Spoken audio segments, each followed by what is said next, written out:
Be not afraid, only believe. There's so many Bible verses with this message on the power of faith. And I think myself and many other people misunderstand these verses, saying that we shouldn't be afraid but keep our faith because we're human beings. And there's no way that you're not going to have anxiety and you're not going to experience fear and doubt and all those other things. It's whether you choose to hold on to them and whether you choose to let them influence your behavior. You might be getting torn up inside. Your kid might be on drugs. You might have gotten a diagnosis or you have done a test for cancer. And I've been in this situation. I've gone through cancer where you've gotten a test for cancer. You had a lump in your body and they did a test on it to see if it has cancer, and you're not going to get an answer for 7 days or something. So that's the time where you have to remember, be not afraid, only believe. But you will feel those feelings. It's what your actions do. The feelings are inevitable. They're going to come. But your actions are what shows your faith. It's very simple. You can have feelings and they're going to come. But are you going to hold on to them? And you can have feelings, but you cannot let them have you.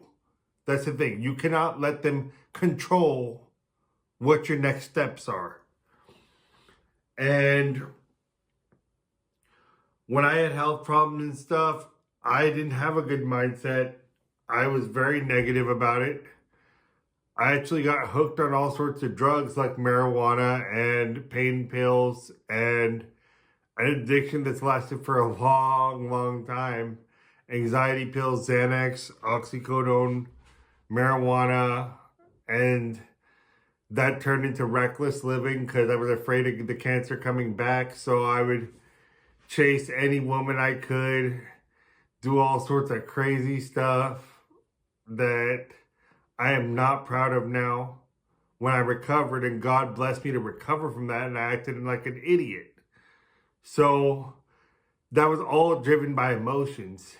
And all the times I've yelled at people, hurt the people who I love, hurt the people who I'm close to, has been all driven by emotions. So we cannot let our emotions make our choices for us. We can't let them have us. We have to let what we know to be the truth guide our emotions. And we have to let our conscience and let how God is telling us to live, which is in faith, we have to let that drive our emotions. So next time you're in anxiety, we all have triggers.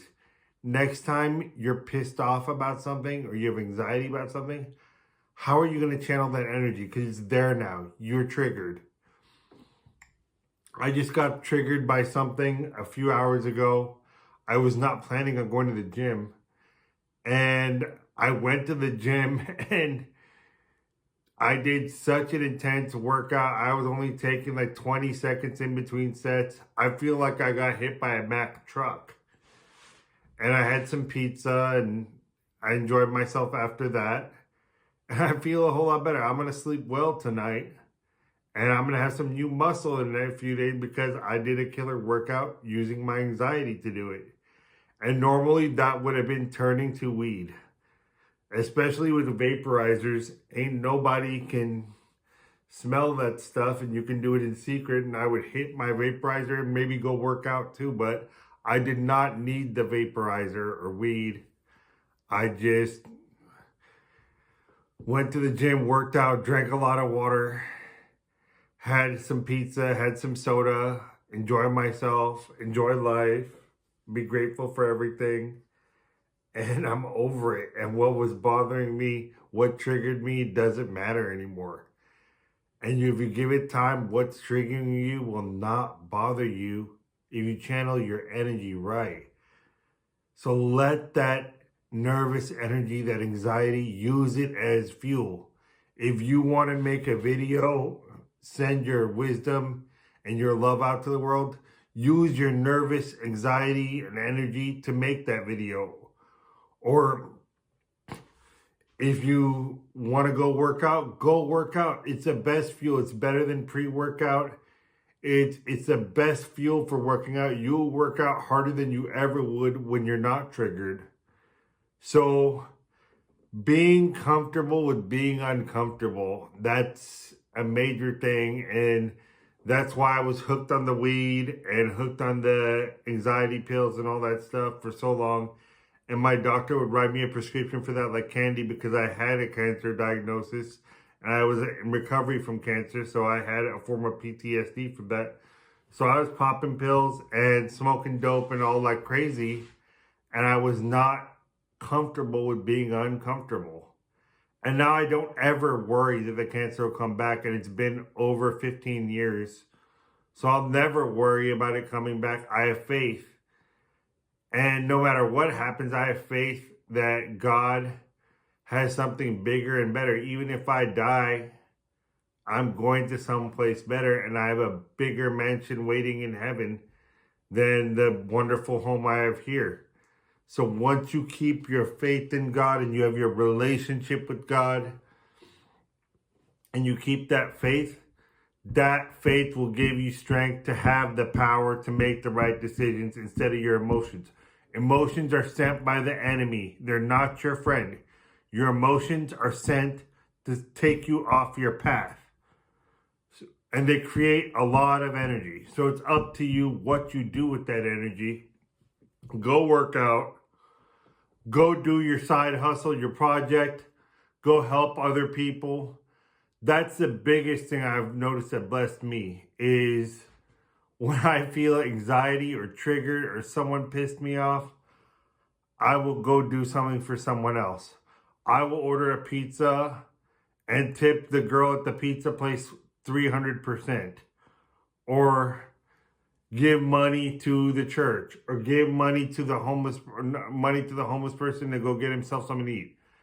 Even if the person spends it on something wrong, that's up to them.